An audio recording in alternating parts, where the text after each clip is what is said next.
Muy buenos días a todas y a todos. El día de hoy nos acompaña un grupo muy importante de empresarios y empresarias mexicanas. Por supuesto, el licenciado Marcelo Ebrard, secretario de Economía, Altagracia Gómez, que es coordinadora. El día de hoy vamos a presentar el Consejo de Desarrollo Económico Regional y Relocalización de Empresas. Está la licenciada Gina Díez Barroso, está María Elena Gallego, pueden hacer así para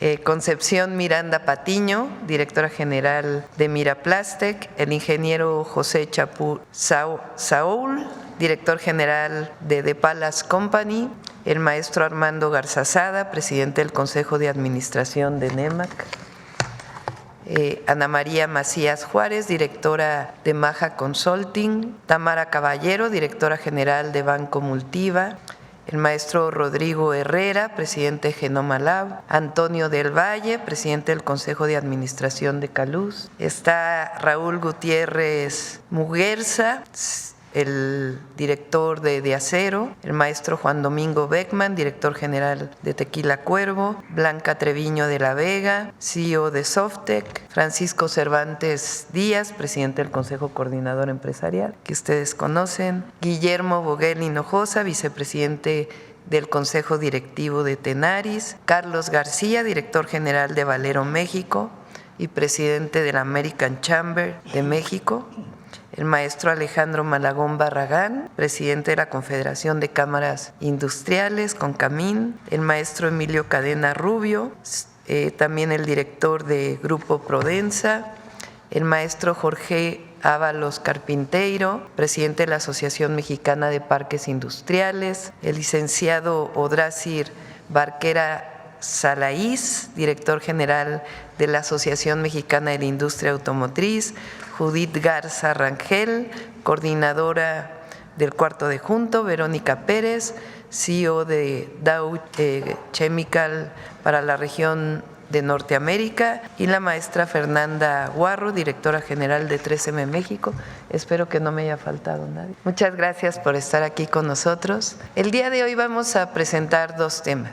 El primero, el secretario de Economía va a presentar un ejercicio que ha estado realizando la Secretaría de Economía, un avance de este ejercicio, de qué implicaría para Estados Unidos si llegaran a subir los aranceles. Y en segundo lugar, la maestra Altagracia Gómez Sierra nos va a presentar en qué consiste el Consejo Asesor de Desarrollo Económico Regional y Relocalización, que junto con Secretaría de Economía, Secretaría de Hacienda, Secretaría de Energía, Agricultura y Desarrollo Rural y otras secretarías del Gobierno de México, estamos construyendo conjuntamente el Plan México, que va muy avanzado y que es lo que nos va a permitir en adelante, y no solamente en nuestro sexenio, sino mucho más, un plan de desarrollo para nuestro país, de inversión privada y de desarrollo regional.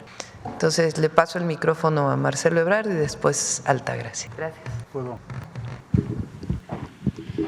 Con su permiso, Presidenta, distinguidos invitados, felicitar a Altagracia y a todas y a todos ustedes que van a integrar a partir de hoy el Consejo. Va a ser un gran aliado de la Secretaría de Economía. Brevemente, como nos lo pidió la Presidenta Sheinbaum, presentarles cuál sería el impacto, la siguiente, en Estados Unidos. Bueno, primero, recordar el precedente. Por supuesto que hay un precedente remoto, que es la política que se siguió en los años 30, a partir de 1930, y que provocó en aquella época muchas dificultades porque se inició una guerra comercial que a la postre redujo el comercio y provocó muchos problemas.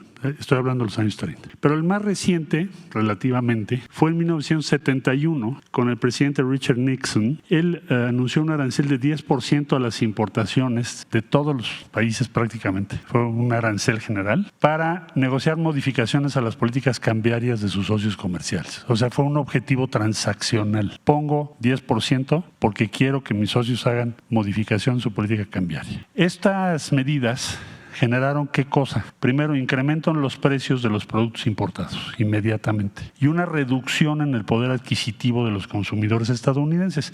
Entonces no lo pudieron mantener mucho tiempo por esa razón y duró más o menos 4 meses. Es decir, fue temporal y sí tuvo costos importantes para el consumidor norteamericano.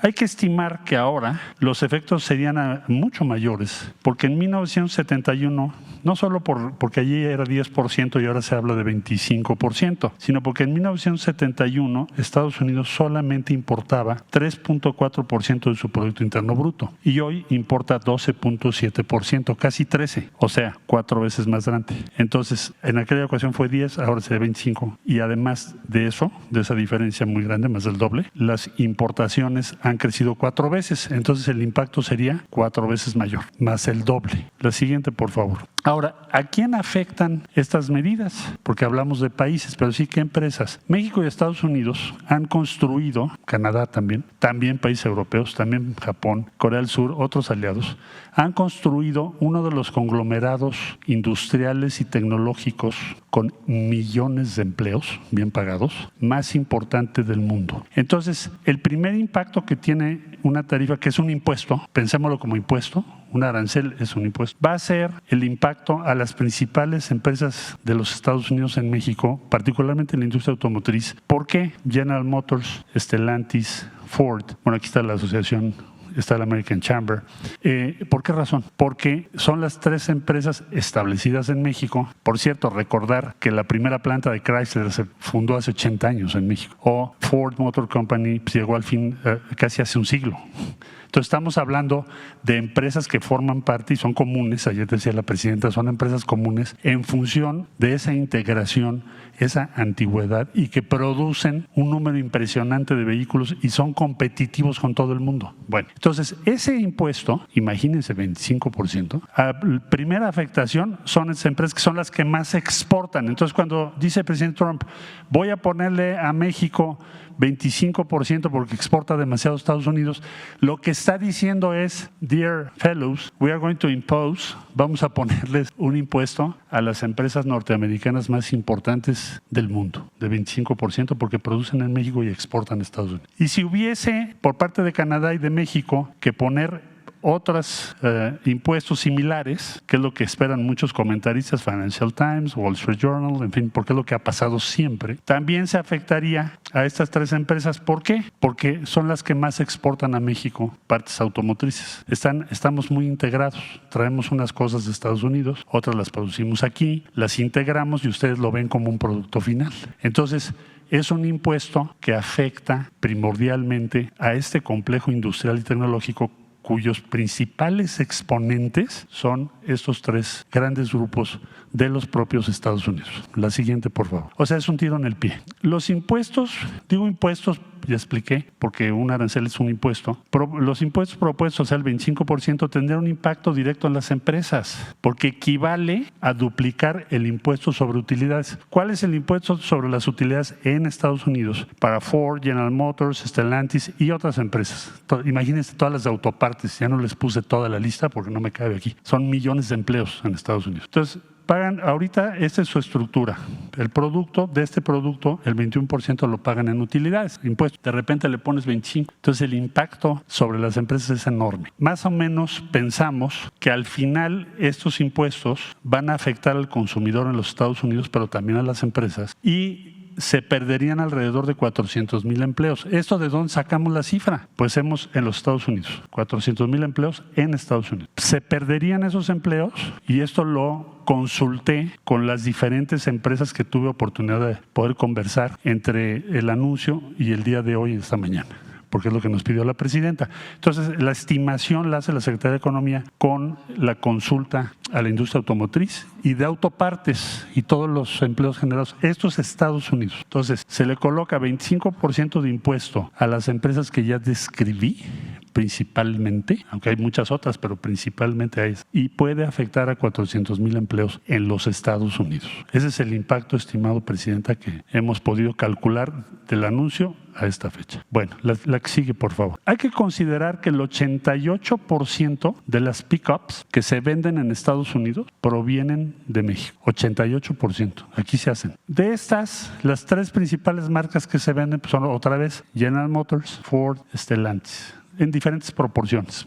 Todas ellas, ojo, esto se los pregunté ayer, ¿cuál sería el impacto de una tarifa, impuesto, ya dijimos, de 25% como el anunciado por el presidente Trump en los precios en los Estados Unidos de América? ¿Cuál sería el efecto? Y ayer me dijeron, nuestra estimación es que van a subir en promedio estos vehículos $3,000 por unidad en los Estados Unidos, allá en donde se está generando la medida. Es como de explicarle a los ciudadanas y ciudadanos de los Estados Unidos que nos hacen favor de seguirnos, que el impacto de esta medida principal es en contra del consumidor en Estados Unidos y de las empresas de Estados Unidos, las 3 más grandes empresas de la industria automotriz norteamericana. Por eso decimos, es un tiro en el pie. La que sigue, por favor. Ahora, nuestra visión, lo que nos ha pedido trabajar la presidenta Sheinbaum. Bueno, el comercio en la región, o sea, ¿qué le vamos a plantear a la nueva administración? ¿Hacia dónde vamos a trabajar? ¿Qué nos pidió la presidenta? El comercio intrarregional entre México, Estados Unidos y Canadá, de enero a septiembre de este año, es de $1,776.5 billones. Más o menos, para darnos una idea, es 1/3 del Producto Interno Bruto Mundial lo que genera nuestra región. Entonces, en la mesa hay como 2 alternativas. Nos podemos fragmentar y dividir con acusaciones y tarifas. Podemos hacer eso si queremos, porque si nos ponen una tarifa, nosotros ponemos otra y Canadá pone otra, pues va a ser una división de nunca acabar. O construimos juntos una región fuerte, competitiva y preparada para liderar el futuro y competir con otras regiones. México, por supuesto, y nos pidió ya la presidenta que trabajemos eso, y vamos a trabajar con todos ustedes, es crear una región más fuerte y no un conflicto y una división. La que sigue, por favor. Entonces, ¿qué es la propuesta que México va a preparar para esto? Bueno, primero, tener estabilidad regional. Hay que cooperar en seguridad, en migración, en gobernanza, en muchos temas. Estabilidad regional. Segundo, prosperidad compartida. Esto nos ha subrayado la presidenta Claudia Sheinbaum, que debe ser el objetivo de los 3 países. Lograr esto. Todo lo que vaya contra la prosperidad compartida no funciona. Todo lo que sean impuestos innecesarios, encarecer productos, dificultar producción, va en contra de la prosperidad compartida que queremos.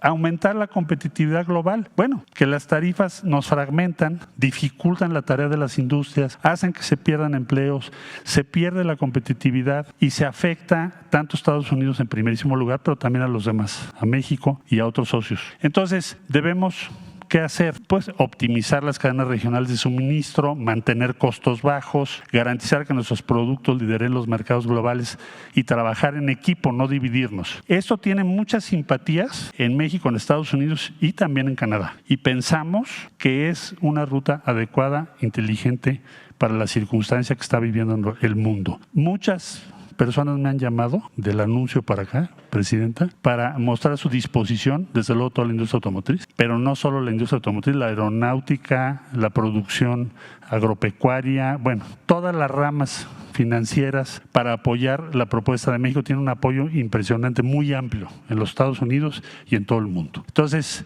presidenta, estamos ya trabajando en esto, en la línea que usted nos dio, y también estamos acelerando las conversaciones con la Unión Europea para terminar la modernización del acuerdo con la Unión Europea y acelerar los acuerdos con países como Brasil en Latinoamérica y otras instrucciones que nos ha dado la presidenta Sheinbaum. Ese sería mi reporte, presidenta. Muchas gracias. Gracias, presidenta. Buenos días a todos. Pues la idea de hoy es presentarles un poquito del origen de CADER, del Consejo Asesor de Desarrollo Económico Regional y Relocalización, las tareas del Consejo y un poquito más sobre por qué elegimos a los 15 integrantes, consejeras y consejeros que elegimos para que nos estén apoyando en esta misión. Y el Consejo en realidad tiene origen hace exactamente un año que la presidenta hizo el honor de invitarme a un ejercicio muy plural que se inició en Diálogos por la Transformación, donde me pidió que coordinara la mesa de Desarrollo Económico Regional y Relocalización.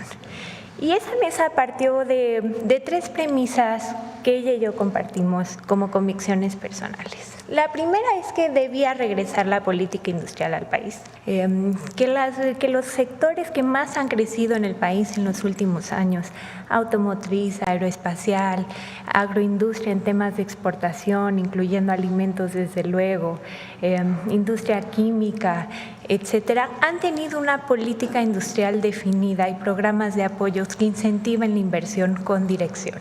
Lo segundo era la importancia de la planeación, que el corto plazo no puede y no debe comprometer el largo plazo por una parte, y que tanto la economía, el mercado y las empresas pueden y deben contribuir a resolver los problemas sociales, ambientales, locales y globales, y que en esto somos parte de la solución. Y en ese sentido era importante hacer una planeación sobre nuestros recursos naturales, sobre temas sociales, y que esta planeación debía tener en cuenta vocaciones regionales. Y lo tercero era la convicción, y es la convicción, sigue siendo, que es el momento de México en el mundo y el momento de las mujeres en México. Y en ese sentido, la relocalización de empresas, el nearshoring, como le queramos llamar, es una gran oportunidad en México para romper con el ciclo de bajo crecimiento, pero también de reproducción de desigualdades, que históricamente ha sido un gran reto y es ahora una enorme oportunidad para él. Y en ese sentido se planteó la Estrategia Nacional de Relocalización y el Plan México. Y si bien es cierto que desde este año que hemos estado pues escuchándolos a todos ustedes, trabajando con más de 120 cámaras, asociaciones, en fin, empresas tractoras, OEMs, salió una crítica que además agradecemos muchísimo. Las críticas nos enriquecen, edifican, en fin, en que quizá estábamos volteando a ver con algún tema de elevar contenidos locales y regionales o de sustituir algunas importaciones con países donde no se tienen tratados de libre comercio y o trato recíproco, que estábamos volteando a ver a los 70s o algunas décadas atrás. Y quizá fue la forma simplista en que se explicó, quizá no supimos decirlo bien, pero la realidad es que estamos viendo algunas décadas hacia adelante. Estamos viendo a esta década que viene, estamos viendo al 2026 y estamos viendo a décadas hacia adelante, donde vemos que si hay una visión integral del país, no solo del gobierno, del país, que conforme academia, empresas y gobierno y se trabaje junto hacia esa visión y donde estén alineadas las políticas públicas, los sectores prioritarios y la infraestructura estratégica, es una gran oportunidad la nueva forma de globalización entendida como regionalización, donde el mundo está operando en distintos bloques, para desarrollar a nuestros proveedores locales, para no solo exportar más, sino exportar con más valor agregado, porque lo hecho en México desde luego es producto de excelencia o servicio de excelencia. Habiendo dicho eso, el Consejo tiene 2 tareas fundamentales: aterrizar la Estrategia Nacional de Relocalización y que se concreten inversiones privadas. Para ello hay 10 propuestas que se estarán haciendo en temas de política industrial.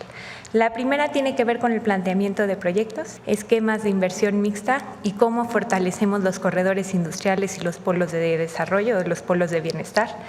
La segunda y la tercera tienen que ver con el desarrollo de proveeduría local y regional, con lo que nosotros llamamos nuestro plan C para pymes. Cómo las capacitamos, cómo les damos crédito y cómo les damos acceso a canales de comercialización directa. Y desde luego, cómo visibilizamos y mejoramos prácticas de sostenibilidad. El lunes muchas de estas empresas nos estuvieron acompañando en la firma del Acuerdo Nacional para garantizar el derecho humano al agua, por ejemplo. Cómo incrementamos montos de inversión y cómo incrementamos montos de exportación. Hay que duplicar programas de educación dual, carreras técnicas y certificaciones, reduciendo la brecha entre la educación media superior, la educación superior y el oficio, profesión o negocios de los sueños de nuestros jóvenes. Incrementar el registro de patentes. Somos uno de los países que más tiene ingenieros y que más tiene estudiantes egresados de carreras STEM y es momento que aprovechemos eso. Uno de nuestros grandes atractivos son nuestros jóvenes jóvenes y nuestros jóvenes preparados. Desde luego, colaborar para reducir tiempos de inversión en conjunto con la Agencia de Transformación Digital. Potenciar programas de banca de desarrollo, que Banca de Desarrollo, Secretaría de Hacienda, será un gran aliado para el desarrollo de proveedores.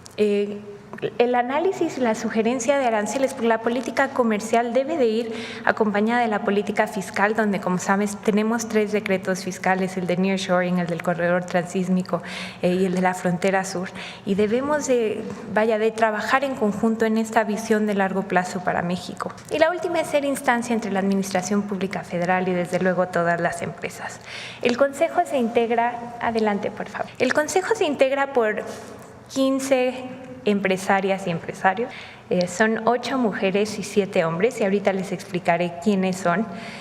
Están también los integrantes del Gabinete Económico, está desde luego Economía, que además funge como Secretaría Técnica, pero también está Hacienda, está Energía, está la nueva Secretaría de Ciencia, Humanidades, Innovación y Tecnología. Desde luego nos acompaña Salud y sus órganos reguladores, y la Agencia de Transformación Digital y Comunicaciones. Energía, desde luego, que además ha sido una gran aliada y así lo seguirá haciendo. También tenemos representantes de 4 cámaras y asociaciones, el Consejo Coordinador Empresarial, que a su vez pues aglutina a los organismos empresariales en México, al American Chamber of Commerce en México, que también hoy tenemos por aquí a su representante, al Consejo de Empresas Globales y a la Asociación de Bancos de México.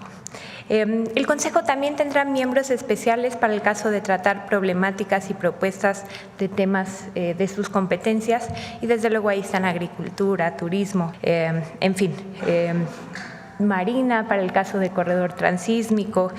Y desde luego es muy importante, y así se dijo desde un principio, estarán presentes 5 instituciones académicas importantes en el país: la UNAM, el Politécnico, la UDG, que ahora tiene nueva rectora, el sistema de tecnológicos y desde luego el TEC, que es pues la universidad privada más grande en México y con quienes además hemos trabajado mucho. ¿Cuál es la forma de operar? Pues estaremos con reuniones trimestrales encabezadas por la presidenta, y la idea es que también haya una junta de coordinación para cuando no esté operando el pleno. Y en la junta de coordinación hay un representante de la oficina de la presidenta, el maestro Lázaro Cárdenas, habrá un representante de Economía, un representante del CCE y desde luego yo. Y tenemos 7 formas de trabajo en donde estaremos dando seguimiento puntuales a los acuerdos que se tomen en estas reuniones de pleno. 1, desde luego, reuniones con presidencia; 2, con la oficina de presidencia; 3, a nivel secretarías; 4, reuniones de seguimiento con los 15 empresarios que tenemos dentro del Consejo para tratar temáticas regionales y sectoriales, porque todos ellos representan un corredor industrial, una región en el país o un sector prioritario, uno o más sectores prioritarios dentro del país. Y luego se me ha dado pues la enorme confianza y responsabilidad de tener un asiento como invitada en los consejos de banca de desarrollo para que se pueda precisamente impulsar el desarrollo de proveeduría local, y en algunas de las empresas estatales o con participación estatal, pues para que podamos armar estos grandes planes de inversiones como en el transísmico, como para detonar el turismo extranjero en el Tren Maya, etcétera, etcétera. También estaremos participando en los consejos, comités que aparecen en la legislación vigente a título de invitada, y desde luego estaremos en el cuarto de junto para la revisión del TEMEC.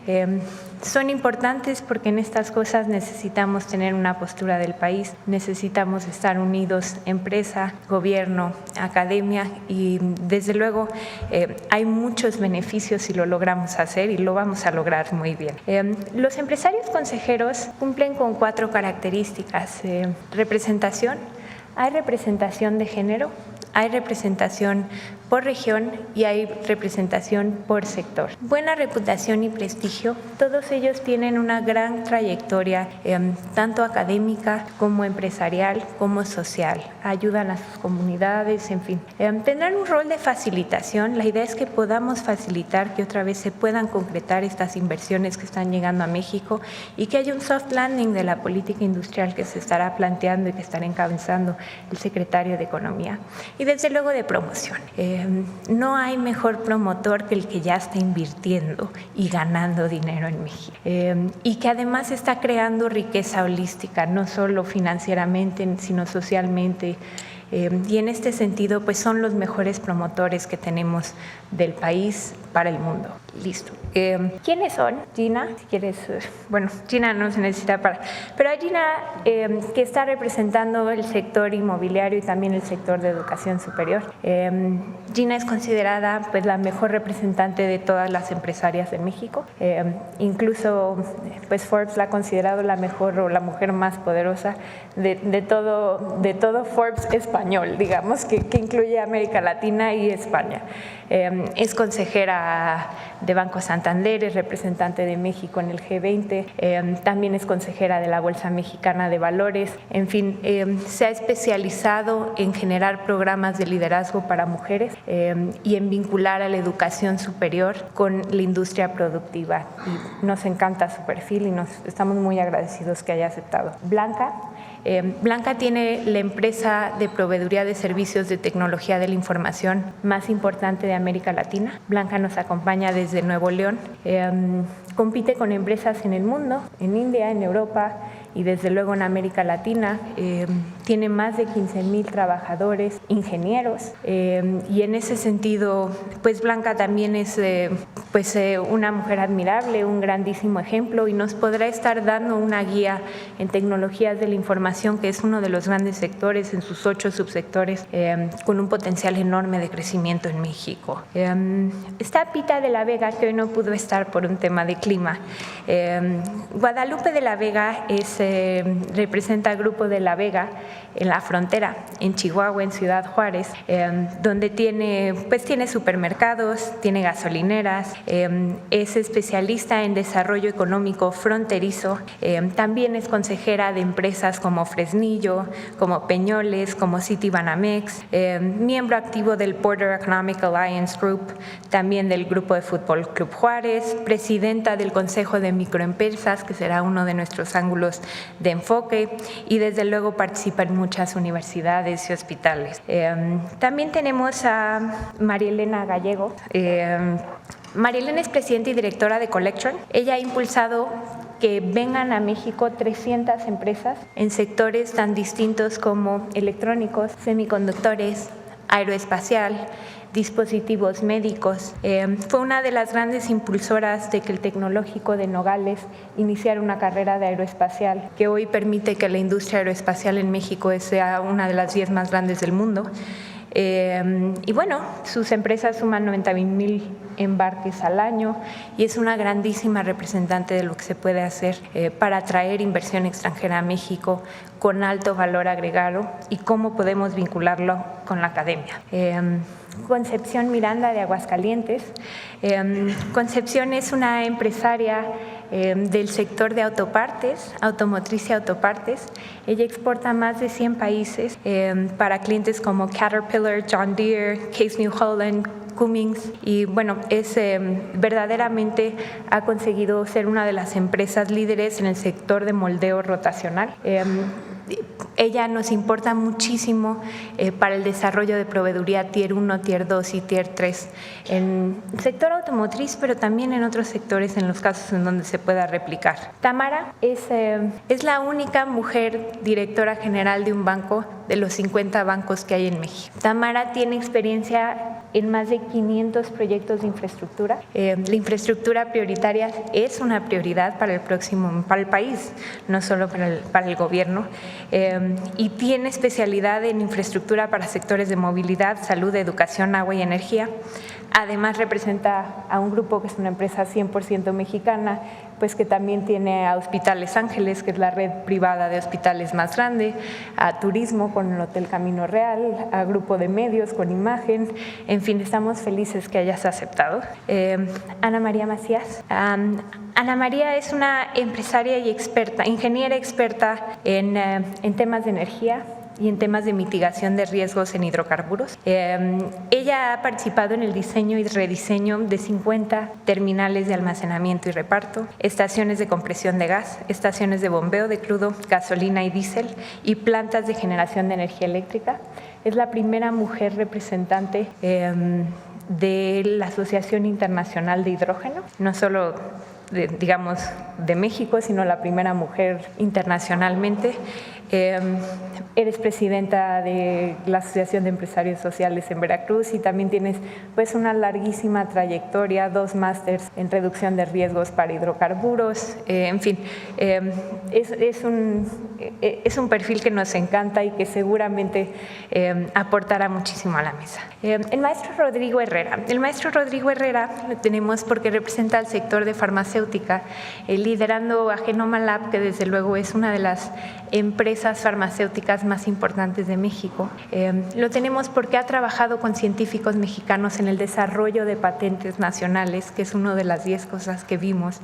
Pero también lo tenemos por su faceta altruista. Tiene 15 años desde su fundación impulsando el apoyo a zonas que han sido afectadas por desastres naturales. Y en ese sentido ahora encabeza la iniciativa de Acapulco Brilla en conjunto con 100 líderes locales y nacionales de Acapulco, pues para hacer el relanzamiento que Acapulco merece. Antonio del Valle, que nos ha estado ayudando muchísimo, pues representa el Consejo de Administración de Caluz. Caluz a su vez es controladora de compañías como Orbia, como Grupo Financiero B por Más, como empresas como Netafim, que trabajan en conjunto con comunidades, empresas y gobierno para que la agricultura sea una actividad mucho más sostenible y mucho más productiva. Pues tiene una trayectoria pues impecable en todas las áreas de negocio de su grupo: seguros y pensiones, fianzas, casas de bolsa, arrendadoras, negocios internacionales, y también participa en patronatos, en el patronato del Instituto Nacional de Ciencias Médicas Salvador Subirán, Fideicomiso Probosque de Chapultepec. En fin, es un gran ejemplo y es un gran aliado para el país. Don José Chapur, que nos representa tanto a la industria de turismo como a la península de Yucatán, uno de los empresarios más reconocidos en la industria de turismo. Él particularmente tiene hoteles en Quintana Roo, en Los Cabos, en el Caribe, pero también operaciones en Italia, Londres y Maldivas. Sus hoteles pues dan más de 15,000 empleos en la península de Yucatán. Y ha sido reconocido con el Premio Nacional del Ahorro de Energía, con la Medalla al Mérito Turístico, con el Premio de Filantropía. En fin, tiene pues una serie de reconocimientos a la gran trayectoria, y en ese sentido estamos muy contentos de lo que nos puede aportar. En turismo tenemos grandes planes para el Mundial, para Acapulco y desde luego para la integración de más industria nacional. Lalo Atricio, que tampoco pudo acompañarnos hoy, pero estuvo el lunes con nosotros. Bueno, Lalo es consejero y presidente de Lala, y además consejero de Aeroméxico. Pues Lala es una de las compañías más icónicas en temas de alimentos. Lalo tiene además una trayectoria de fundar y presidir la Fundación de Educación SER. SER es un modelo de escuelas que verdaderamente apoyan a los jóvenes, y también está en consejos como Televisa, Grupo Financiero Banamex, Orbia, en fin. Estamos también encantados con él. Me voy mucho más rápido. Raúl de Acero. Estamos encantados de tener a una empresa siderúrgica 100% mexicana y familiar, una de las empresas más importantes para producción, comercialización y distribución de alambres y aceros largos sustentables para México. 20 plantas, 30 centros de distribución, tanto en México como a nivel internacional. Además, desde los 80s has escrito sobre la necesidad de tener desarrollo industrial y crecimiento económico. fundaste un centro sobre eso y además participas en el Centro de Ciencia y Tecnología en Nuevo León y eres un gran proponente de una alianza entre industriales, gobierno y academia. Juan Domingo, director general de José Cuervo, es la tequilera más grande y la más antigua del mundo. Nos encanta porque ha jugado un papel clave para crear, proteger y promover el tequila como denominación de origen, que es un proyecto que estaremos impulsando mucho de la mano del doctor Julio Verdaguer, y también de los pueblos mágicos en México, que desde luego estaremos impulsando. Han impulsado pues, más de 10.200 empleos directos, 8.000 de ellos en el campo, proyectos sociales en el ámbito de educación para las comunidades donde se trabaja y plantas de tratamiento de agua, generación de energía a partir de residuos, etcétera, etcétera. Don Armando Garzazada. Don Armando fue presidente de Alfa, tiene una amplísima experiencia en empresas en petroquímica, en autopartes, en alimentos, en telecomunicaciones y en energía. Además estuvo presidiendo CAINTRA, que es una de las cámaras que más apoya en el tema de MIPYMES. También es miembro del consejo de la Universidad Rice, de la Universidad de Stanford y cofundador del CEO Dialogue, tan importante ahora. Y pues son ellos los consejeros. Ya nada más les vamos a presentar un ejemplo de lo que se estará buscando hacer en cada sector con la estrategia nacional de relocalización. Vamos a pasar a la que sigue, por favor. La Estrategia Nacional de Relocalización tiene 3 pilares: el de política pública, el de sectores estratégicos y el de infraestructura prioritaria. Y no los voy a explicar, pero dentro de la política pública estamos poniendo mucho énfasis en capacitación, en reskilling, en upskilling, en que nuestros jóvenes sean los jóvenes más preparados del mundo para hacer esa transición a su primer trabajo. Y que los que ya tienen su primer trabajo puedan tener movilidad social con base en nuevas habilidades. Promoción, que ya la toqué, colaboración, que es precisamente lo que estará haciendo el Consejo, y coinversión. En sectores prioritarios, pues pusimos 10. Los que no están aquí no quiere decir que no sean importantes, con todos hemos estado trabajando, el sector juguetero, el sector mueblero, en fin. Y luego en infraestructura estratégica está la que da competitividad, la que genera bienestar, y muchas de ellas desde luego se combinan. Competitividad, pues cruces fronterizos, puertos, aeropuertos, ferrocarriles de carga, en fin, agua, energía, bienestar, escuelas, hospitales, todo lo que se requiera para que la inversión pueda tener un aterrizaje adecuado. Y en esta ocasión subrayamos aeroespacial porque hoy vamos a correr, adelante por favor, hoy corremos a Querétaro a inaugurar una inversión de Grupo Safran, que es una empresa francesa, que es la empresa que más empleos genera en la industria aeroespacial en México, más de 14,000 empleos, que ha tenido una vinculación profunda con la academia y donde nos hemos propuesto la meta de integrar todo un motor en México. Y eso es lo que vamos a inaugurar hoy en Querétaro. La industria aeroespacial es un ejemplo de una industria prioritaria por su valor estratégico, ha crecido 14% anual durante los últimos 20 años. Tiene una oportunidad enorme de incorporar al sector PYME, porque ahorita no hay, teniendo más de 400 establecimientos aeroespaciales, no hay ninguno que tenga menos de 101 trabajadores. Contribuye a la balanza comercial, son inversionistas con mentalidad a largo plazo, cosa que nos gusta, y requieren alta especialización, que también nos gusta. Y bueno, y las metas a 2030, donde tenemos pues que incrementar al menos el 10% en contenido local y regional las exportaciones de la industria, que se dice fácil, pero en monto de inversión representa pues un logro importante, y donde tenemos 3 proyectos clave. Uno es liderar la primera misión 100% latina al espacio. Esto lo haremos de la mano del astronauta Katia, y la idea es que sea en 2027. 2, la integración del motor completo en México, que precisamente hoy se anuncia la gran inversión por parte del Grupo Safran. Y 3, el satélite 100% mexicano, que ha anunciado la presidenta. Y son 3 ejemplos en donde el gobierno estará trabajando de la mano con la iniciativa privada y desde luego con la academia.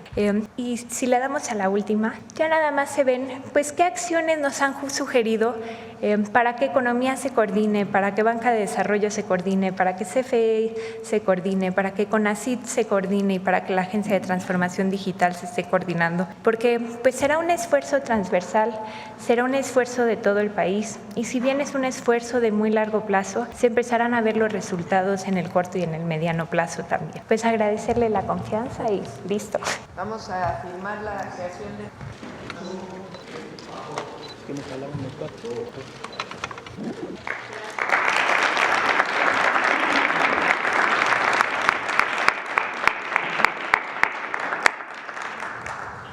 Bueno, pues solamente para cerrar, venimos trabajando desde hace ya muchísimos meses.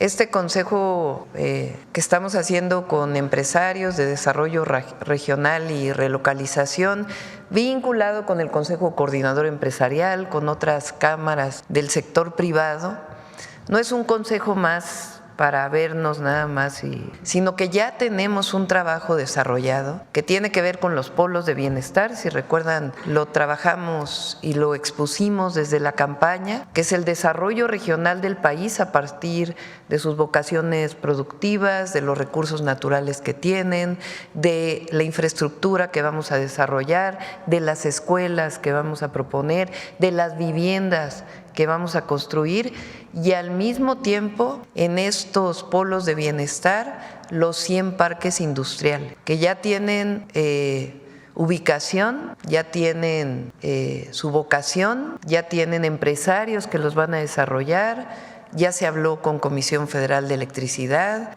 son parte de las carreteras que vamos a desarrollar.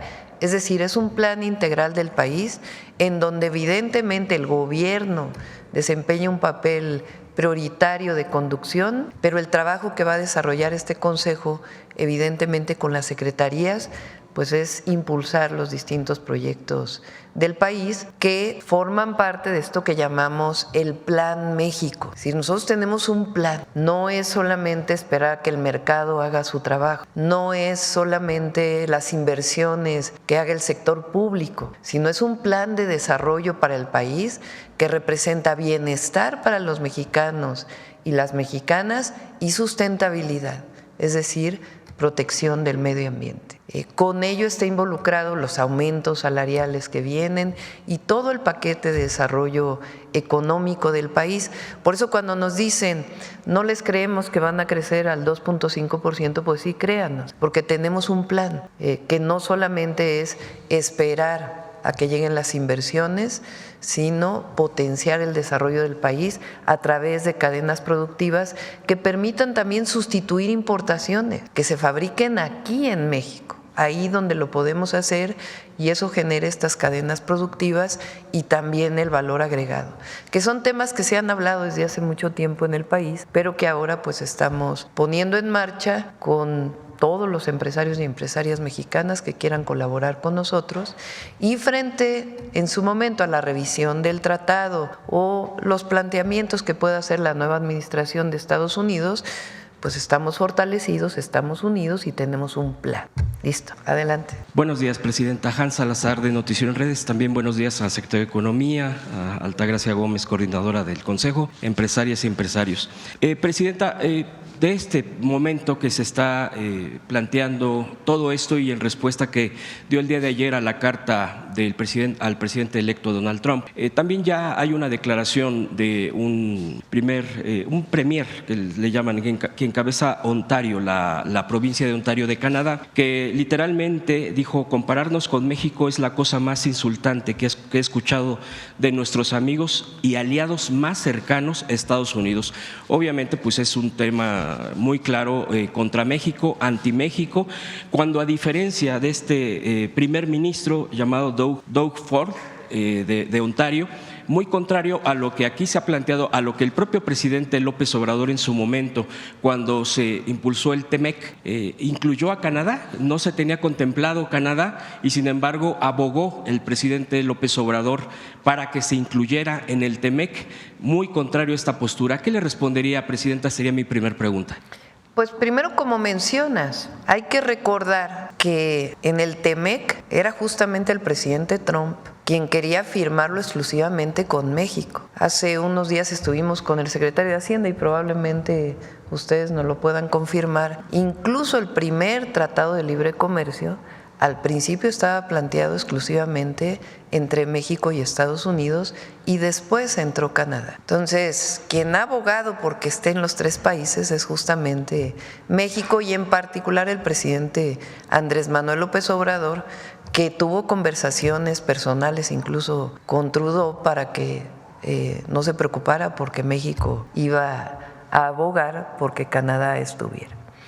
Ahora, nosotros no aceptamos esta visión de que México es menos. Lo hemos dicho siempre. Nosotros somos un país grandioso que compite con otras economías, que somos una potencia cultural y que frente a nuestros socios comerciales, particularmente Estados Unidos y Canadá, nos vemos como iguales. Canadá nos necesita, porque así como presentó hoy Marcelo, los impactos que puede tener en Estados Unidos el subirle aranceles a México, también tiene impactos en Canadá. Entonces nosotros tenemos un plan y yo estoy convencida que va a permanecer el tratado, Nos ayuda a las tres economías y eso lo saben los tres países, sus empresarios, sus empresarias y sus gobiernos. También había dicho el día de ayer a propósito de este tema, Presidenta, que había también una carta dirigida a Trudeau. ¿La va a hacer pública?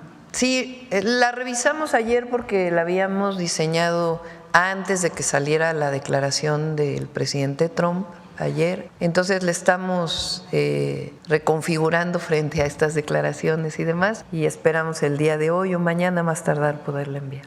Mi segunda pregunta, Presidenta, ¿qué mensaje le daría al país, a los empresarios, empresarias? Y lo digo porque ya también en la Cámara de Senadores, parte de la oposición, no toda, hay una parte que está cerrando filas con usted frente a esta postura mexicana, a la clara carta que nos leyó el día de ayer aquí presente, pero hay una parte de la oposición que incluso se pone del lado de Donald Trump en temas argumentativos, atacando pues en este caso a usted como presidenta y como la postura de México. ¿Qué mensaje le daría a la gente, a los empresarios, empresarias que también pues no tienen, tienen un nivel de micro, mediana, la gente pues que también le cree muchas veces mentiras que se producen a partir de los ataques contra usted frente a esta situación ante Estados Unidos? ¿Qué mensaje les daría? Bueno, primero aquel que se pone del lado de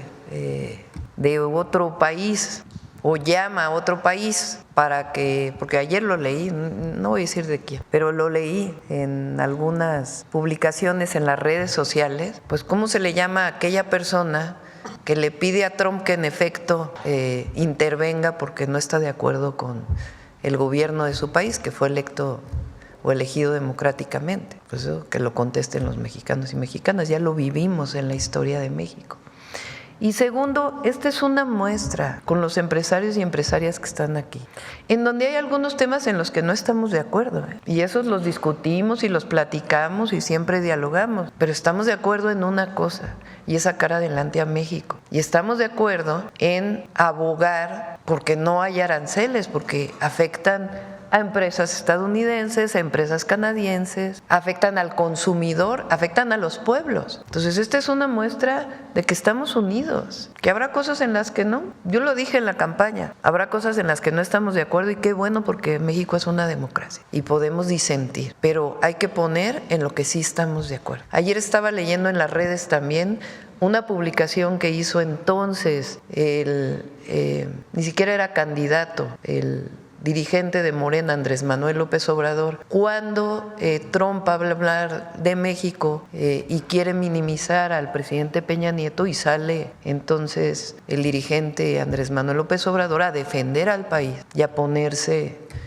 del lado de Peña, y tenía muchas diferencias con él, pero en este caso hay unidad y eso nos fortalece mucho y vamos a salir adelante juntos como siempre lo hemos hecho. Entonces, a empresarios pequeños, a los campesinos, porque el gobierno está para el bienestar del pueblo, pero también para construir una visión de desarrollo en donde todos participen, todos tengan su parte y nosotros también hagamos la nuestra. Ustedes saben que nosotros consideramos la educación como un derecho, el acceso a la salud como un derecho, el acceso a la vivienda como un derecho, pero también consideramos que es indispensable la inversión privada, ordenada dentro del Estado de Derecho, etcétera, etcétera, que no impacte al medio ambiente como han impactado en el pasado. Y en eso nos ponemos de acuerdo. Entonces, por eso digo que hay un plan. Hay un Plan México en donde todos estamos participando. Quien no quiera participar, pues también está en su derecho. ¿Tendría contemplado alguna llamada o encuentro con Donald Trump próximamente? Está ya en contacto el canciller, el secretario de Relaciones Exteriores, Juan Ramón de la Fuente, con el equipo del presidente Trump.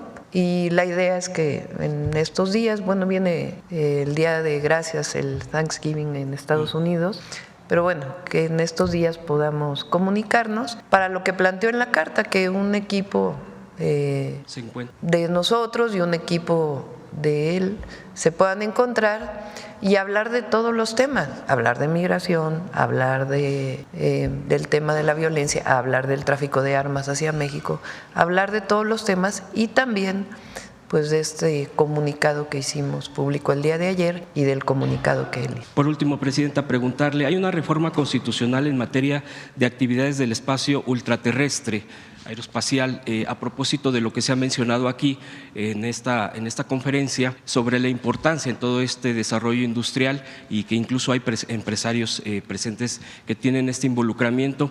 Esa está, digamos, atorada en el Senado porque ya se aprobó por parte de la legislatura anterior, hasta donde yo tengo el dato, en la Cámara por unanimidad, pero en el Senado está todavía no aprobada. Es una reforma constitucional como tal, es decir, los procedimientos y el camino ya sabemos cuáles han sido. Cuáles deben de ser. Entonces, preguntarle si usted le daría prioridad a este tema también para el desarrollo o cuál es la opinión al respecto. Gracias, sí, le agradezco mucho la respuesta. La revisamos en función también de este programa integral que estamos haciendo. Acá. Gracias, Presidenta. Buenos días. Si alguno de ustedes quiere tomar la palabra. Bienvenidos, bienvenida. Presidenta, buenos días. Angélica Guerrero, del financiero Bloomberg. Menciona que esperara un par de días quizás para platicar con el presidente Trump. Ya dio una carta muy puntual. ¿No estaríamos quedando un poquito atrás? El canciller, el primer ministro Trudeau habló con el presidente Trump esa misma noche, dijo que esta semana incluso haría que su equipo se acercara con el presidente Trump. ¿No habría modo de que se pudiera agilizar? ¿Cómo lo ven ustedes? Se trata de plantear ahora los temas. Y en segundo, de este mismo tema, las calificadoras empiezan otra vez a tener otras estimaciones, bajan el pronóstico de crecimiento, dicen que podría haber daños colaterales, menos remesas, inflación, pérdida de empleo y depreciación del dólar. Si me pudieran comentar un poco su opinión también sobre esto, por favor. Gracias. Sí, va a haber en su momento el encuentro, pues es necesario. Entonces ya se encontrará el mejor momento para que haya este encuentro, idealmente previo a que entre el equipo del presidente Trump, que es el 20 de enero, ¿no? ¿Sí? El 20 de enero. Igual los empresarios y empresarias que están aquí tienen mucha relación con empresas de Estados Unidos. Entonces ellos están en mucho diálogo con empresarios. El secretario de Economía pues está en diálogo con empresas mexicanas, empresas en Estados Unidos. Está aquí la American Chamber, que es justamente esta asociación que tiene que ver con empresas que están en México o empresas que están en Estados Unidos, que tienen mucha relación entre ambos países. Entonces este encuentro pues se dará en su momento. ¿Y qué es lo que tiene, digamos, frente a una publicación como lo que hace el presidente Trump? Pues evidentemente genera reacciones en los mercados, genera reacciones en las calificadoras, pero justamente lo que estamos presentando hoy es, nosotros no estamos de brazos cruzados, nosotros estamos trabajando de la mano con empresarios, empresarias y otros sectores del país, organizados y no organizados, para impulsar a México. Entonces, eso también pues lo tienen que conocer las calificadoras y otros sectores del país y de Estados Unidos y del mundo. Presidenta, ¿ha tenido alguna respuesta hasta ahora de las 2 cartas que ya envió tanto a Canadá como a Estados Unidos? La de Canadá no la hemos enviado, le estamos haciendo algunas modificaciones y repito, está en contacto el canciller, el secretario de Relaciones Exteriores, el doctor Juan Ramón de la Fuente, con el equipo de Donald Trump y del presidente Trump, y ya habrá pues momento para esta comunicación, la respuesta, etcétera. Presidente, si me permite rápidamente 2 temas. Uno sobre este cierre temporal de exportaciones o importaciones a Estados Unidos por el ganado, parece ser que un caso de una contaminación de gusano. ¿Qué información tienen y qué acciones está tomando el gobierno, si me pudiera decir? Y si me permite rápidamente otro tema para dejar a mis compañeros. En el caso del acuerdo que se firmó para el derecho humano al agua, estas concesiones que en teoría o el propósito principal es reordenar las concesiones de los que firmaron ese día, tanto distritos de riego como empresas, ¿a qué porcentaje corresponde? Y ahora se hace de manera voluntaria, pero si en un futuro ellos no quisieran participar, ¿habría modificaciones para que ya no pudiera ser, de manera voluntaria y hubiera cambios jurídicos en esta materia? Gracias. La primera era, me quedé con el agua, perdón. Sobre el cierre de importaciones de Estados Unidos del ganado. Hubo un caso, hay una, no sé si se llama plaga, pero hay que se llama gusano barrenador que afecta al ganado. Entonces se ponen cinturones de sanidad porque para evitar que haya contaminación de ganado que viene principalmente por la frontera sur. Entonces, cuando hay transporte de ganado, pues se hacen las pruebas, se revisa y gracias a este cerco sanitario se encontró a un ejemplar que en efecto estaba contaminado. Entonces lo que se hizo es que se aisló, hay todo un protocolo para hacerlo y el gobierno de Estados Unidos, particularmente el Departamento de Agricultura o Ganadería, puso una medida cautelar de inmediato y están en comunicación permanente con el secretario Julio Verdegué y esperamos que se resuelva esta misma semana. Pero es parte, digamos, de este protocolo que se tiene. Y sobre la otra era, perdón. Sí. A ver, sobre las concesiones del agua, ¿qué fue qué es lo que pasaba o qué es lo que pasa todavía?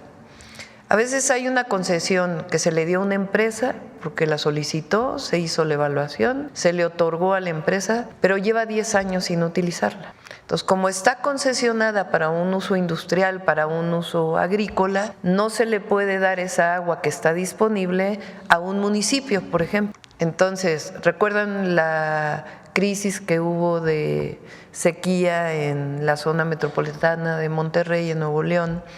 Que en ese momento fue que se habló con los empresarios y se les dijo, a ver, ¿qué parte del agua no estás utilizando? ¿Cómo podemos hacer para que se distribuya? Digamos que ahora nos estamos adelantando a eso. Y de manera voluntaria se le dice, a ver, ¿es factible que esa concesión que pediste en algún momento y que no tienes planes para utilizarla, la regreses como bien nacional para que pueda ser utilizada principalmente para consumo humano? Y muchos empresarios dijeron sí. Entonces, ¿a cuánto asciende? Es como 3 veces lo que usa la Ciudad de México de agua. Esa es una parte. La otra, a veces se hace una tecnificación de riego en una zona, se tecnifica, pero ese distrito de riego se queda con toda su concesión y ya usa una 1/4 parte del agua que estaba usando antes o la mitad del agua que estaba usando antes. Entonces, lo que se les planteó a los distritos de riego es, vamos a entrar a un proceso para hacer más eficiente el riego,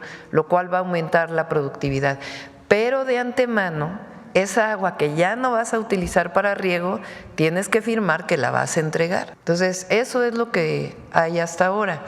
Y vamos a seguir trabajando. ¿Qué tiene que haber además? Pues un orden en la base de datos de las concesiones, que hasta ahora pues hay 3 distintos registros, tienen problemas, etcétera, etcétera. Eso causa también pues corrupción en algunos casos o problemas en otro. Entonces estamos poniendo orden, los empresarios, distritos de riego de manera voluntaria están entregando parte de sus concesiones, eso permite disponer de agua para el consumo humano en aquellos lugares particularmente de estrés hídrico.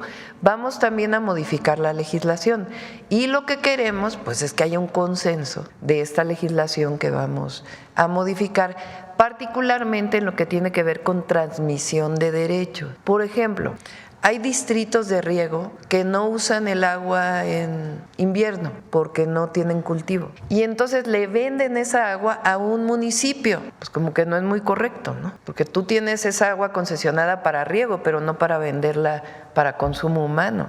O hay casos, por ejemplo, que era un distrito de riego, empezó a urbanizarse la zona y ahora ese mismo que tiene los derechos le vende el agua al desarrollo inmobiliario. Pues yo creo que nadie está de acuerdo con eso. Entonces eso es lo que queremos establecer en la legislación para que quede muy claro qué parte sí se puede hacer y qué parte pues nos lleva a un desorden en las concesiones y en el uso de un recurso pues que hoy lo tenemos escaso, particularmente en el centro y en el norte del país. Entonces por eso fue buenísima la reunión de lunes, porque es también pues este acuerdo nacional por el derecho humano al agua y el uso eficiente del agua y la sustentabilidad. Empresarios, ¿a qué porcentaje corresponde, en este primer paso de todas las concesiones que se han brindado? No tengo ese dato en este momento, pero se lo pedimos a Efraín para que te lo pueda pasar. ¿Perdón? ¿Mineras entran también? También están, sí. Adelante. Buenos días a todos. Camila Ayala del CIO. Justamente, presidenta, secretario, mencionaban los efectos adversos que vendrían para Estados Unidos y de manera regional si aumentan los aranceles, pero mi pregunta va enfocada en si México está preparado para bajar la participación de Estados Unidos en nuestra economía, en la economía mexicana, y qué otro socio podría voltearse a ver y si ese sería China. También si me podrían confirmar estos efectos colaterales posibles, si los aranceles subieran, si la industria manufacturera, que es el sector que más peso tiene en el Producto Interno Bruto, sería el principal afectado, las remesas por el tema de deportación, aparte de componentes importantes en el consumo, la inflación que presionaría las tasas de interés. También señalando los datos de la Secretaría de Economía entre 2006 y la mitad del 2024, pues Estados Unidos aportaba 41.3% de la inversión extranjera en México y de acuerdo con el INEGI, en exportaciones entre enero y agosto del año, pues dependemos en el 83%. Lo que estamos haciendo con la carta, con lo que está, el trabajo que está haciendo Marcelo y que nos están ayudando todos y todas, es poner sobre la mesa los impactos que tendría para los tres países que somos socios comerciales poner arancel. Y como bien explicó Marcelo, no solamente tendría sus impactos en México, sino en Estados Unidos tiene grandes impactos. No solo para las empresas, sino para el consumidor, para quien adquiere un vehículo, que va a tener un aumento de precio pues inmediato. Entonces, estamos poniendo sobre la mesa los impactos que eso tendría. ¿Quién abrió ese tema? Pues justamente el presidente Trump con la publicación que hizo. Entonces nosotros lo que le planteamos es justamente, no solamente estamos trabajando en migración, no solamente estamos trabajando en seguridad, en el tema del fentanilo, que es un problema de crisis humanitaria en Estados Unidos y que vamos a cooperar en todo lo que podamos, porque es un asunto hasta de solidaridad, aunque también debe verse como un tema de salud pública, no solamente de trasiego de droga o de distribución de droga. En todo vamos a cooperar con nuestras soberanías, evidentemente, defendiendo nuestra soberanía siempre y a México. Pero el argumento de la Carta es, si se llega a poner aranceles y entramos a un proceso de subir aranceles, ¿a quién va a afectar? Pues a los tres países.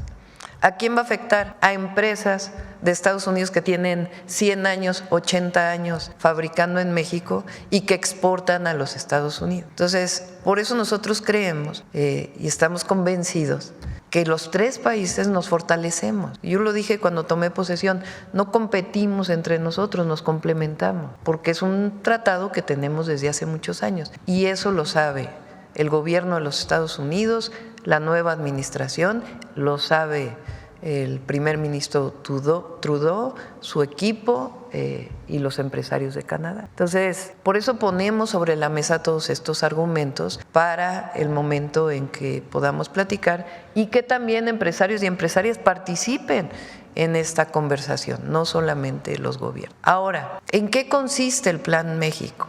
entre otras cosas, en fortalecer lo que fabricamos aquí. Incluso mucho de lo que importamos de países asiáticos, particularmente de China, nosotros queremos que se fabrique en México. No es de un año, no, pero sí es un plan en donde queremos fortalecer nuestras cadenas productivas y también el comercio con otros países. ¿Cuáles privilegiamos? Pues donde tenemos tratado de libre comercio y después de eso pues también hay espacio para el comercio con otros países. Pero así está establecido no solamente por nosotros, sino por las organizaciones internacionales a las que pertenecemos. Pero la economía mexicana sí estaría preparada para una baja de participación de su principal socio comercial. Es que no creemos que la vaya a haber. Presidenta, igual el día de ayer mencionaba lo de los aranceles. Y de todas maneras tenemos nuestro Plan México. Está bien. Mencionaba la parte de los aranceles ayer, Presidenta. Me preguntaba si sería general o si a algunos sectores en específico, si nos pudiera detallar. Si es necesario, lo está preparando la Secretaría de Economía. Entiendo. Y en ese sentido también la siguiente pregunta es para los empresarios, si están evaluando alguna estrategia para las industrias mexicanas para pues adaptarse a este posible escenario de subida de aranceles. Sabemos que presentaron este plan, pero me gustaría pues conocer de manera específica, sobre todo por sector, qué planes estarían proponiendo o cómo ven la situación. ¿Alguien quiere comentar? Si quieres, te los paso. Bueno, sí, me decía Altagracia un número bastante… Le recordaba a Gina que solo el 17% de la inversión en el país es inversión extranjera. El 83% de la inversión en el país la hacemos empresarios nacionales y por eso tan importante que estén representados aquí empresas nacionales, que somos parte de cadenas globales, que las vamos a fortalecer porque además el TEMEC, la estabilidad de los tratados de libre comercio en el mundo la dan las empresas que son inversionistas de largo plazo, no necesariamente los altibajos que hay con gobiernos que van y que vienen en los países, en distintos países. Yo lo que quería comentar es que esta política del presidente Trump, que no sabemos si es política o es amenaza, porque ya sabemos cómo actúa muchas veces, es una política inflacionaria al 100% en su país. Entonces, yo estoy con la presidenta al 100%, creo que esto es una cuestión de diálogo, entre los tres países. Somos el socio más importante que tiene Estados Unidos. Es un socio que no va a dejar ir porque no le conviene. Y en cuanto a México, yo creo que también es muy importante hacer las cosas en México. La deportación que va a ser, no sé qué tan masiva piense hacerla, pero va a deportar también gente con altos niveles de preparación. Entonces también hay que entender que la gente que viene es gente muy buena que tenemos que entrenar precisamente para fabricar cosas de alta calidad en México. México dejó de ser la maquila para hacer fabricación de alto nivel. Entonces tenemos la capacidad de fabricar de alto nivel, de competir con el mundo y de exportar a donde queramos exportar. Entonces las tarifas, yo creo que hasta en los aranceles famosos, yo creo que en este momento yo les aconsejaría que lo vieran como algo todavía en las nubes hasta que se acabe de negociar con los gobiernos. O sea, no tomen tantas preguntas en este sentido hasta que no la señora presidenta declare en que acabó este diálogo que están haciendo muy exitosamente con los gobiernos, porque a ellos no les conviene. O sea, cuando tú pones un arancel, mira, el año pasado somos partes del México United States CEO Dialogue. El secretario de Agricultura comentó que cuando pararon los aguacates, por alguna situación que pararon unas semanas los aguacates, nunca en su vida tuvo tal caos en su oficina porque pararon los aguacates mexicanos. Entonces, México no lo van a parar. A quien van a afectar es al último consumidor, que va a tener que pagar más por ese aguacate o más por ese coche o más por lo que se fabrique. Entonces tampoco creo que van a hacer lo que están amenazando, en mi opinión. ¿Quieres comentar? Sí, adelante. Gracias. Bueno, yo quisiera nomás rápidamente poner un poquito en otro contexto la pregunta, y es básicamente en el sentido de lo que está pasando geopolíticamente con China y con Norteamérica. Y cuando vemos un poquito las estadísticas, vemos 3 regiones grandes en donde el comercio se ha venido regionalizando. Una es Europa, Alemania como el centro, y Europa del Este como un área de alta competitividad, de bajos costos. Si vemos China, si vemos Asia, que es el otro sector, vemos una China como el centro, y vemos a Malasia, vemos a Vietnam, vimos Indonesia, como sus zonas de costos muy competitivos.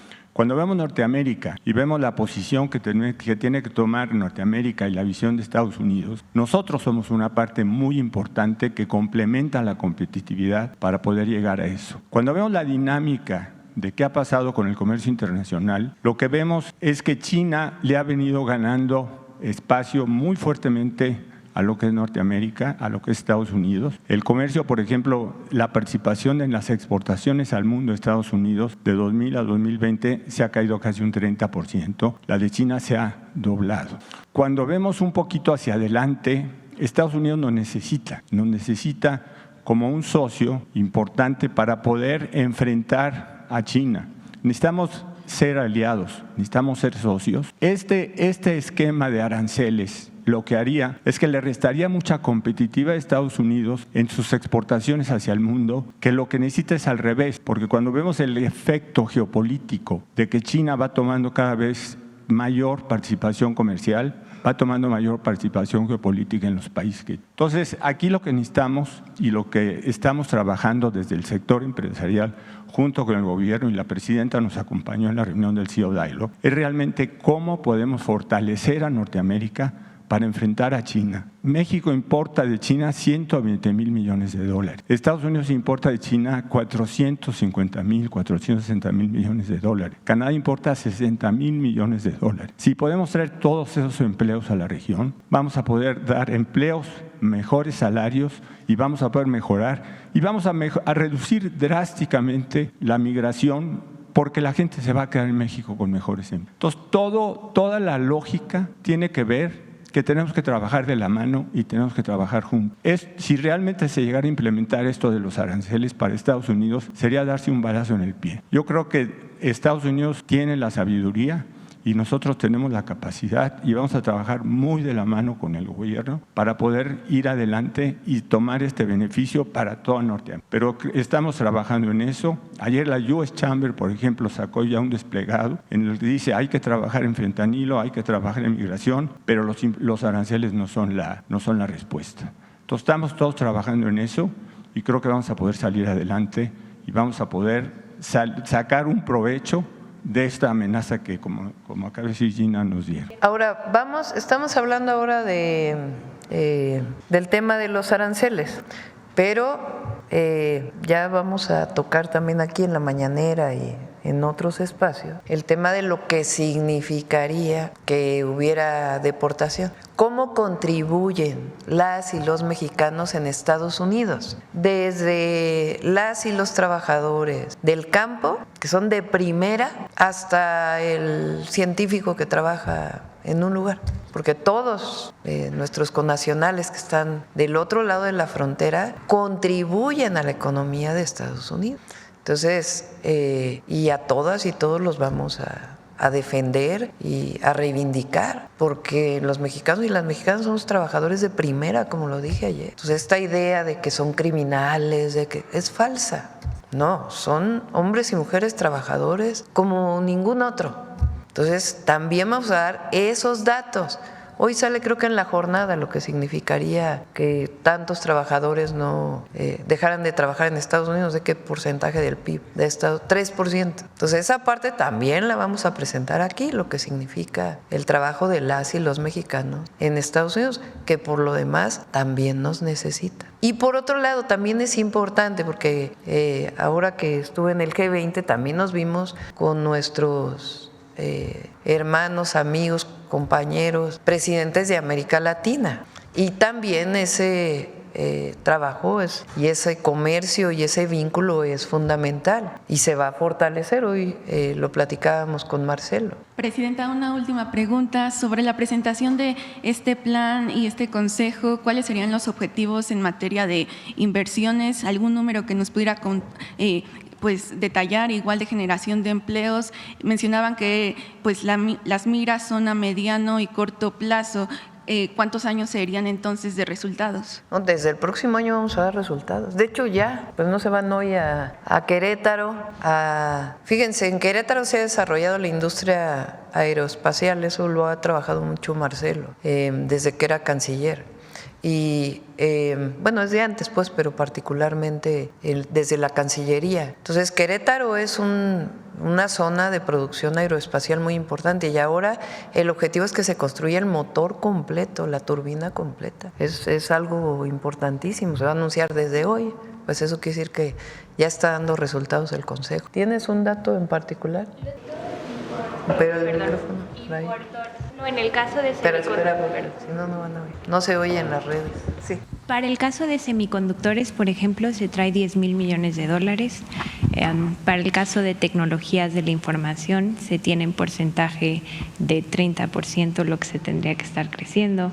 En el caso de industria automotriz, se tienen 3 proyectos de compañías que todavía no son públicos, que tienen montos de inversiones muy importantes y que además también estarían enfocados a abastecer o a surtir a industria nacional, porque ahorita 80% de lo que se produce es para exportación y queremos seguir produciendo y más para exportación, pero también queremos que se hagan los coches que los mexicanos usamos, no solo las pick-ups o las SUVs grandotas, etcétera, etcétera. Y hay 3 proyectos importantes de empresas norteamericanas con inversiones ya en México que van a exponenciar sus inversiones de manera importante.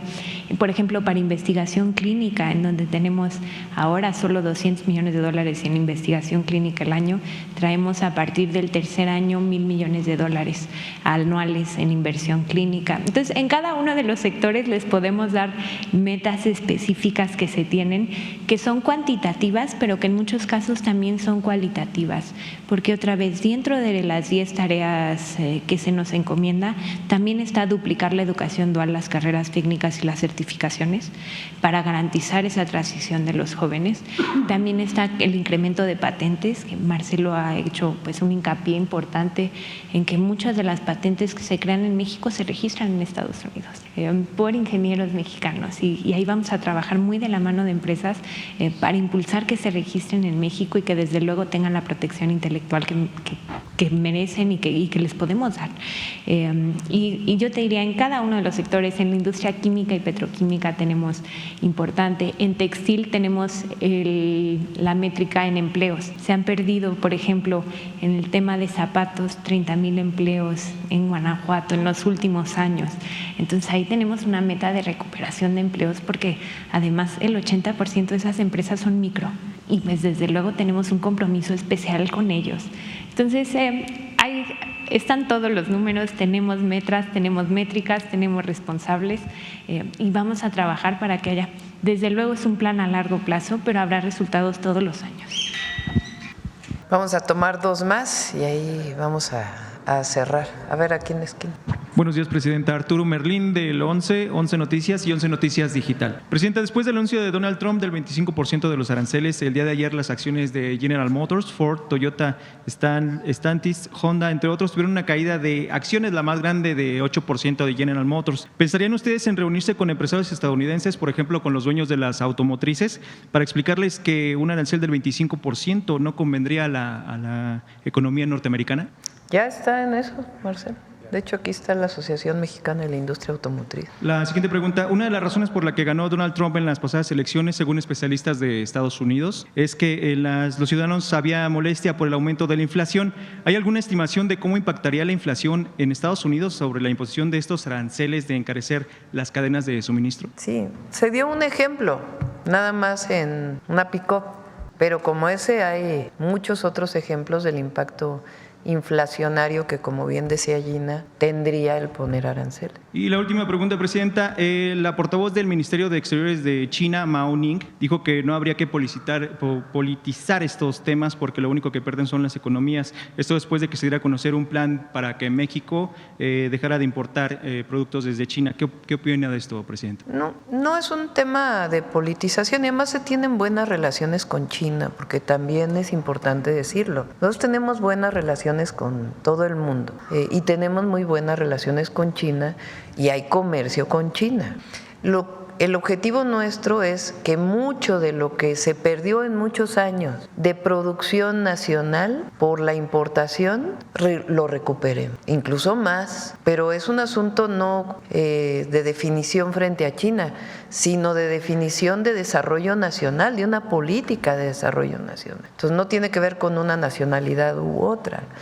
Evidentemente, nosotros, pues, ¿qué privilegiamos? Aquellos países donde tenemos tratado de libre comercio y particularmente, pues, el TEMEC, que ha sido benéfico para México. Pero eso no quiere decir que no pueda haber importación de productos de uno u otro país y además que no tengamos nuestro propio plan. Por eso se llama Plan México, porque es un plan para el fortalecimiento del desarrollo económico y el bienestar de las mexicanas y los mexicanos. Precisamente sobre el Consejo Empresarial y el Plan México, ¿este consejo participará o participaría en las negociaciones, en la renegociación, en la revisión del TEMEC y de qué manera sería? Sí, pues todos ellos nos van a acompañar le llaman el cuarto de al lado, que es, y hay una, así se llama, ¿no?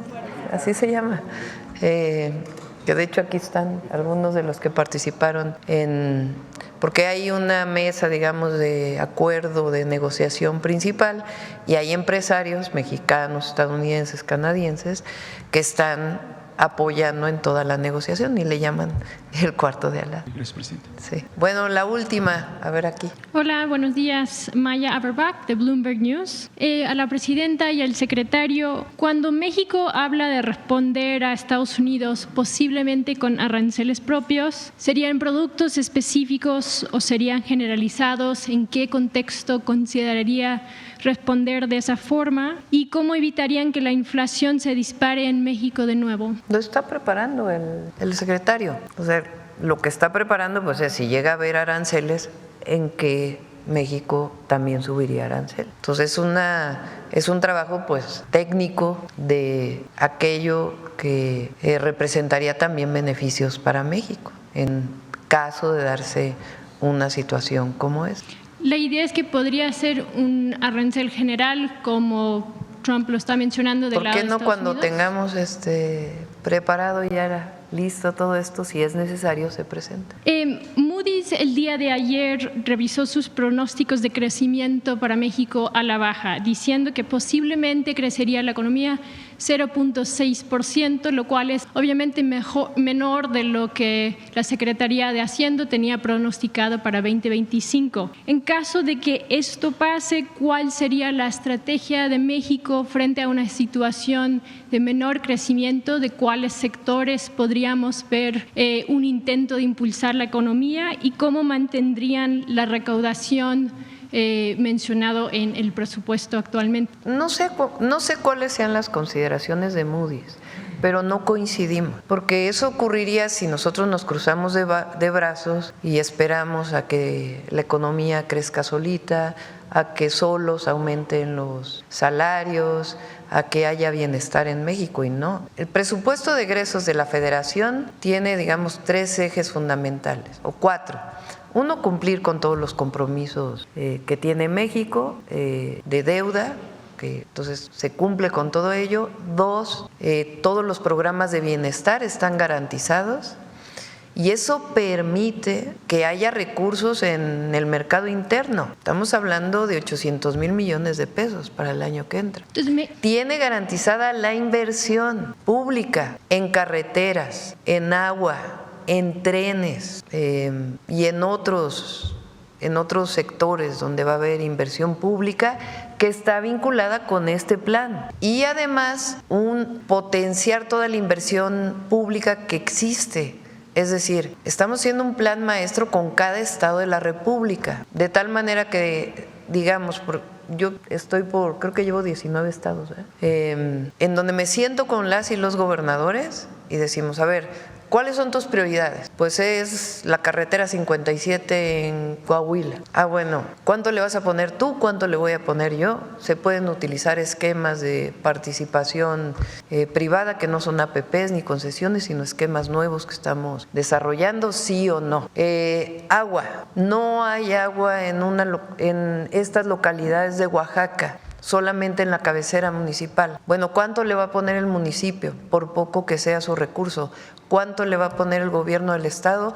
¿Cuánto le va a poner el gobierno federal? Entonces eso evita que se dispersen los recursos que tenemos desde el sector público y al mismo tiempo pues un plan para la inversión privada. Entonces por eso no coinciden nuestras estimaciones, porque ellos tienen modelos que además ahora le ponen, bueno, y si hay aranceles, pues va a impactar el crecimiento económico, pues, y así los desarrollan. Nosotros no, nosotros somos proactivos, es decir, queremos que haya crecimiento económico, queremos que haya distribución, queremos que haya buenos salarios, ¿qué vamos a hacer? Entonces es un plan distinto y cuando vean que da resultados, por eso digo que no es solo un consejo empresarial más, sino es un consejo que va a estar activo en el vínculo del sector privado con el sector público, desarrollando todo aquello en lo que coincidimos. Entonces, ¿proactivo para qué? Pues para que haya desarrollo en el país. Y si se llega a ver, por ejemplo, como ellos mencionan, afectaciones a las remesas que afectan en la economía o afectaciones en inversión extranjera, por lo que está diciendo el presidente electo de Estados Unidos, ¿cuáles serían otras medidas que podría tomar México? Hay que ir paso a paso y tener distintos escenarios. No es si haces esto, yo hago esto. Por eso es un plan de corto y largo plazo lo que estamos construyendo. Entonces, no creemos que se vaya a presentar una situación de este tipo y ponemos sobre la mesa todos los argumentos. ¿Por qué? Porque le afecta a Estados Unidos. Entonces, hay un tema, migración. A lo mejor el presidente Trump no está enterado de todo lo que hemos hecho.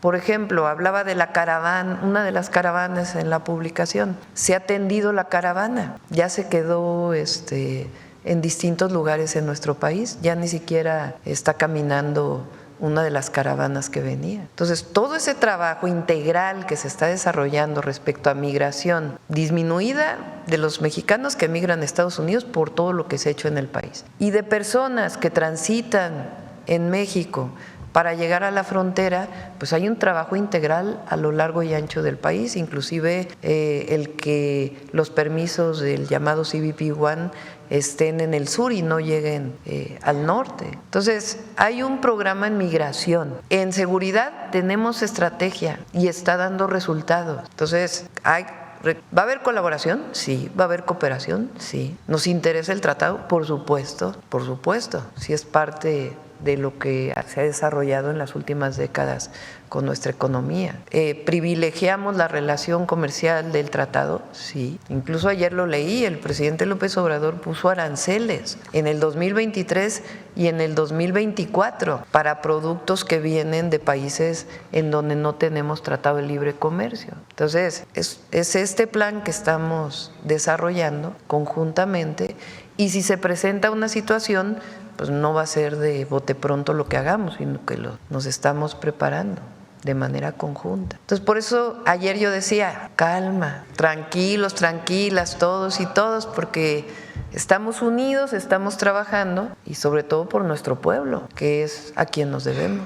Hablando del tema de migración, México en el último año, si me permite, México en el último año ha aumentado de forma significativa las detenciones de migrantes. Como usted menciona, eso ha contribuido a una disminución en el número llegando a la frontera de Estados Unidos, pero los migrantes en testimonios comentan que también ha contribuido a un aumento en secuestros, extorsiones y violaciones de derechos humanos. Solicitudes de transparencia por personas defensoras muestran que el INM ha trasladado más de 130,000 personas en autobuses, muchos de ellos cerca de la frontera norte hacia el sur para prevenir el cruce de migrantes en la frontera. Dado las amenazas de Trump, ¿cuáles otras medidas está considerando México para frenar la migración? ¿Cómo lo haría sin someter a los migrantes a mayores violaciones de derechos humanos? Y en el presupuesto se menciona un plan para aumentar los recursos del INM con tarifas aeroportuarias. ¿Cuánto más pretenden recaudar y a qué se destinarían esos recursos adicionales?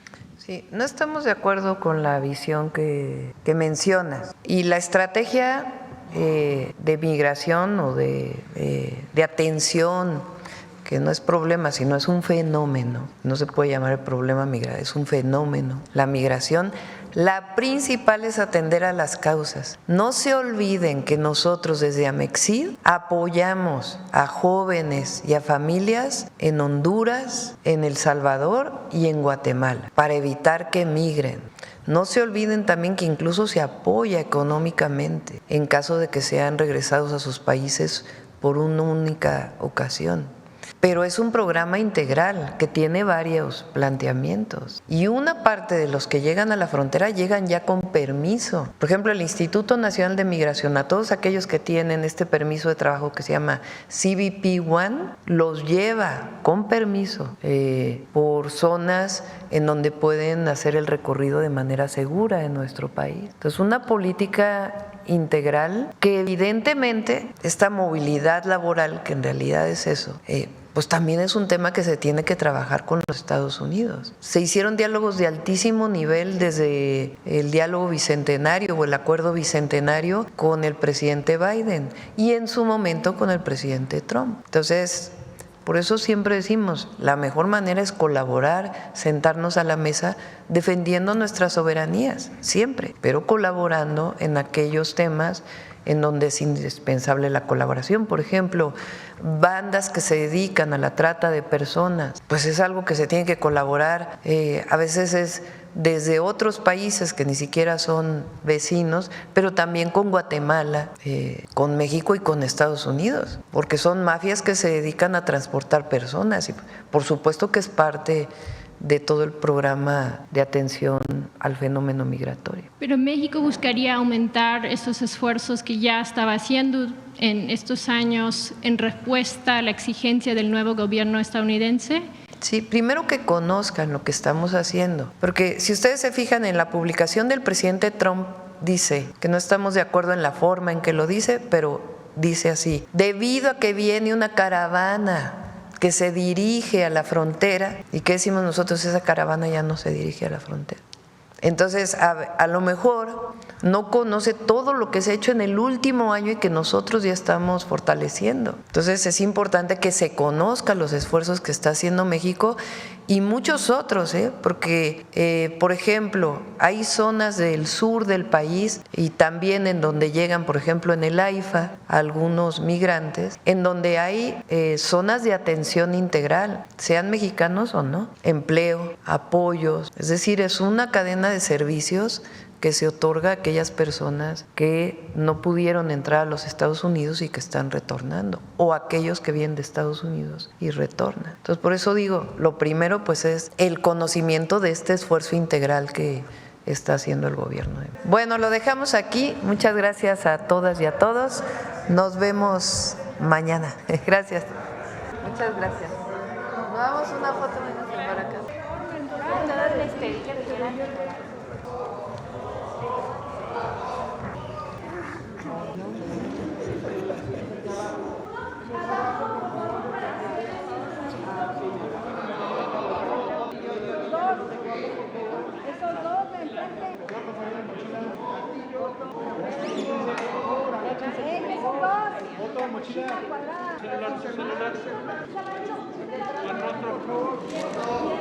Buen rostro. Foto. Foto. Esa cámara.